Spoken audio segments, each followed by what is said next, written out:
हालांकि अभी मुझे जाना होगा। अभिनव की बात सुनकर वेदांत और इंदु दोनों अपनी जगह से खड़े हो गए।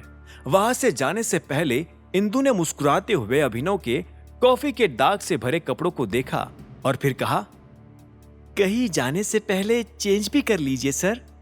उन दोनों के जाते ही अभिनव ने भी अपनी शर्ट और कोट निकाला और वो महंगा शर्ट पहन लिया जो कि एक वर्कर उसके लिए लाया था। उसके ऊपर वो शर्ट इतना जच रहा था कि एक पल के लिए वो वैभवी को भी थैंक यू बोलना चाहता था, उसके ऊपर कॉफी गिराने के लिए। देवेन की इस कंपनी को भले ही अभिनव ने टेक ओवर कर लिया था, लेकिन वो अभी भी सोच रहा था कि उसे डेवलप करने की जरूरत थी भी या नहीं। हालांकि अगर वो इस कंपनी में अपना पैसा इन्वेस्ट कर भी देगा तो भी उसे कुछ फर्क नहीं पड़ने वाला था। मात्र 200-300 करोड़ की कंपनी उसके अरबों खरबों के बिजनेस पर रत्ती भर भी असर नहीं डाल सकती थी। इसलिए बेहतर यही है कि वो इस कंपनी को चलने दे। ऑफिस से बाहर आते ही अभिनव को एक सिक्योरिटी गार्ड अपनी ओर आता दिखाई दिया। हेलो सर, वो ट्रेसी और वैभवी नाम की लड़कियां जिस गाड़ी से आई थी वो भी हमारी कंपनी की ही थी, इसलिए मैंने उन्हें वो वापस नहीं ले जाने दी। ये उसकी चाबी। अभिनव ने उस चाबी को अपने हाथ में लिया और सोचा कि उसके पास ऑलरेडी एक गाड़ी थी और वो एक और को नहीं संभाल सकता था।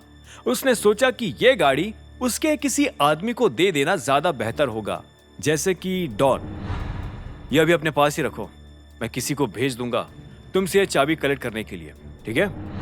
बात खत्म करके अभिनव अपनी गाड़ी में बैठ गया और एक्सीलरेटर पर पैर रखकर फिर से अपनी कंपनी इमेजिंग सिक्योरिटीज की ओर निकल गया। गाड़ी चलाते हुए उसे लक्ष्य के परिवार का ख्याल भी आया। अकरम लक्ष्य पर भरोसा ना करके चीजों को अपने तरीके से ही ठीक करना चाहता था। हालांकि उसके तरीके से लक्ष्य के परिवार की भी जान पर बात आ सकती थी, पर यह डर कहीं ना कहीं अभिनव को भी था कि कहीं लक्ष्य झूठ तो नहीं बोल रहा था, क्योंकि अगर ऐसा होता तो अभिनव उसके जाल में फंस सकता था। अभिनव के अंदर ही अंदर अब दोनों बातें टकरा रही थी। एक तरफ उसकी जान की बात थी तो दूसरी तरफ लक्ष्य के मासूम परिवार की। कुछ ही देर में वो इमेजिंग सिक्योरिटीज के ऑफिस पहुंच गया और अपने कैबिन की ओर बढ़ते हुए उसने डॉन का नंबर डायल किया। Good morning boss. Morning Don, तुम्हारे लिए गिफ्ट है। टीके कॉर्पोरेशन के पार्किंग लॉट में एक गाड़ी खड़ी है, वो तुम्हारी है। उसे तुम कभी भी जाकर उठा सकते हो। डॉन एक पल के लिए शॉक्ड हो गया। मेरी है से मतलब पूरी तरह से मेरी हो गई बॉस? हाँ, तुम्हारी हो गई। अब नाम ट्रांसफर भी जल्दी करवा कर भेज दूंगा। अभिनव ने अपना सिर हिलाते हुए कहा। Thank you so much boss, thank you. Don excitement में चिल्ला पड़ा और इसी वक्त अभिनव ने उसे एक और बात कही। सुनो, अब एक काम भी है। जी बॉस, बोलिए ना। डॉन फिर से सीरियस हो गया। इस बात का पता लगाओ कि उस अरबाज का कोई परिवार है या नहीं। मुझे उसके बारे में बारीक से बारीक डिटेल्स चाहिए, समझ गए? समझ गया सर, लेकिन आपका प्लान क्या है? नहीं, अभी कोई प्लान नहीं है, लेकिन हमें इंफॉर्मेशन खोजना शुरू कर देना चाहिए।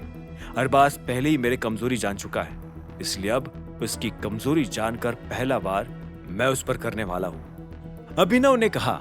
डॉन उसकी बात समझ चुका था। उसने एक और बार गहरी सांस लेकर याद किया कि अभिनव ने उसे क्या कहा था, ताकि वो कोई भी बात भूल ना जाए। ठीक है बॉस, जैसे ही कोई इंफॉर्मेशन मिलेगी उसकी जांच पड़ताल करके आपसे डिस्कस करूंगा। ठीक है, डिसमिस्ड। अभिनव ने अपना फोन काटा ही था कि इसी वक्त उसे सामने से टीना पास आते हुए दिखाई दी। गुड मॉर्निंग सर, आपने मुझे कहा था ना इन्वेस्टर्स के साथ एक मीटिंग फिक्स करने के लिए, वो काम हो चुका है। आज दोपहर 2 बजे है वो मीटिंग। टीना ने चलते हुए ही उसे पूरी बात बताई। अभिनव ने सिर हिलाकर हामी भरी और फिर आखिरी में उसने एक सवाल पूछा, और बाकी की रिक्वेस्ट का क्या? कौन सी रिक्वेस्ट सर? टीना ने थोड़ा हिचकिचाते हुए पूछा। अभिनव ने रुककर उसकी ओर एक पल के लिए देखा, जिससे टीना को महसूस हुआ कि उससे कुछ गलती हो चुकी थी। अभिनव किस रिक्वेस्ट की बात टीना से कर रहा था? इन्वेस्टर्स के साथ मीटिंग में अभिनव क्या बोलने वाला था? आखिर देवेन को अभिनव ने कहा ठिकाने लगाया था, और अब वैभवी का क्या हाल होने वाला था? क्या होंगे इन सभी सवालों के जवाब? जानने के लिए सुनते रहिए आगे। आगे की कहानी जानने के लिए देखें अगला एपिसोड सिर्फ पॉकेट एफएम के यूट्यूब चैनल पर, और द रिटर्न ऑफ टाइगर के सारे एपिसोड्स को सुनने के लिए डिस्क्रिप्शन में दी लिंक से डाउनलोड करें पॉकेट एफएम ऐप।